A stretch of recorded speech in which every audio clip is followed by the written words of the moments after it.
So after creating a lot of hype, OnePlus has finally launched their mid-range smartphone OnePlus Nord. And the phone is actually good. But is it really worth your money? Is it the best smartphone for 25,000 rupees?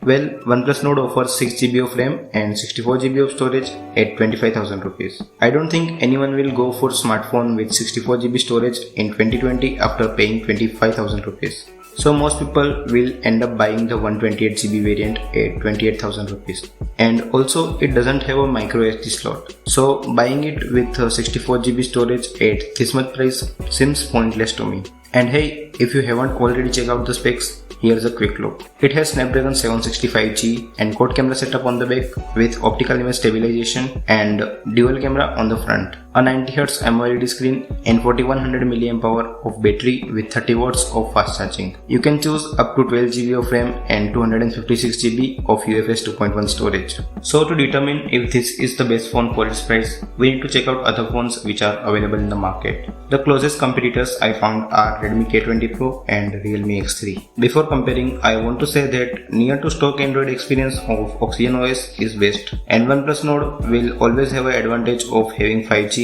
But for India, we don't have any confirmation for 5G, so there won't be any 5G network for at least 2 years.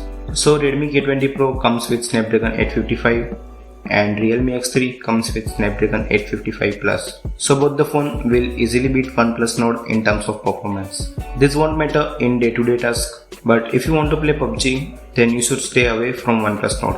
The highest settings available in OnePlus Nord are Smooth Ultra or HD High, meaning you are stuck at 40 FPS. And there's no option for HDR by default. These are the same settings which are available in Poco X2. So for price, I think it's less. And you can get both Realme and Redmi with 6GB of RAM and 128GB of storage under 25,000 rupees. In camera, Redmi falls behind, but you can see good cameras in Realme X3. But we will have to wait to see the actual camera test. But for now, OnePlus wins by having optical image stabilization.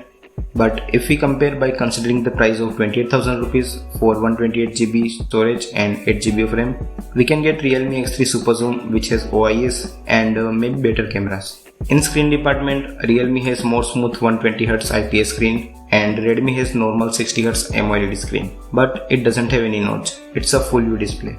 I think OnePlus wins here as it has AMOLED as well as 90Hz panel. For storage, Realme has more faster UFS 3.0 storage, while OnePlus and Redmi has UFS 2.1 storage, meaning any app or game will load faster on the Realme. And regarding privacy, I accept that OnePlus doesn't have bloatware, but they also collect some data. And after all, they are all Chinese companies. In fact, Realme and OnePlus are from same parent company. So it's a tie here.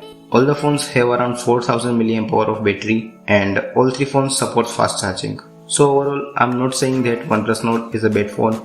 It's a good phone, but I just want to say that there are good alternatives out there. So you can choose your next phone wisely. So that's all from my side.